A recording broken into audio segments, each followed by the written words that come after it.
Do you know Annie Scarborough Fox Hatch? As a child, Annie left England with her mother to join the Saints, leaving her abusive father behind. She turned 8 years old while crossing the plains and had to ride in a wagon most of the way due to illness.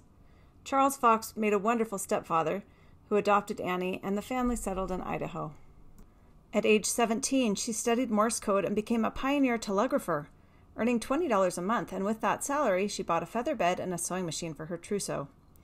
Once she had to step over the body of a murdered man in the depot to tap out a message to officers to come investigate the murder. She continued to operate the telegraph from her home until that was taken over by the railroad. She worked 40 years in that capacity. Annie enjoyed visits with other telegraph operators, and in later years they also ran the line to the post office, so she could confer with her daughter, the postmistress. Here's how her name Annie sounds.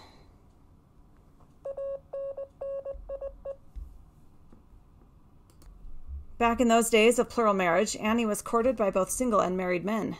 Both Lorenzo Hatches, father and son, sought her hand, but she was devoted to her childhood sweetheart and chose the son, Lafayette. Look how her dress fabric is so vibrant compared to the faded photo.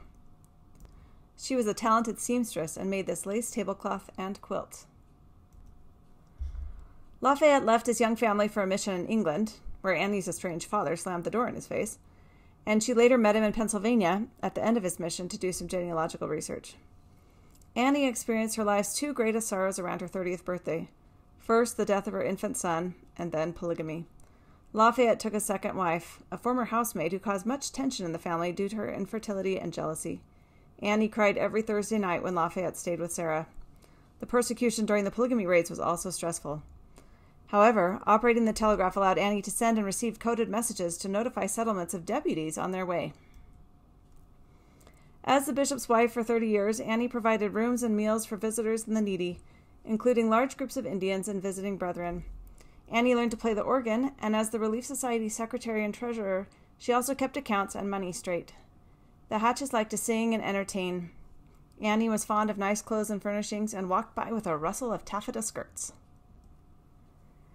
In her 50s, Annie was thrown from a buggy and broke her shoulder, and that same year she traveled to Oregon and was shaken up as the train had a head-on collision. After being widowed, Annie lived in Salt Lake and enjoyed temple work and genealogy. She kept up with the latest styles, recipes, and fiction, and on laundry day would make rice pudding. She always had a formal English garden of hollyhocks and peonies.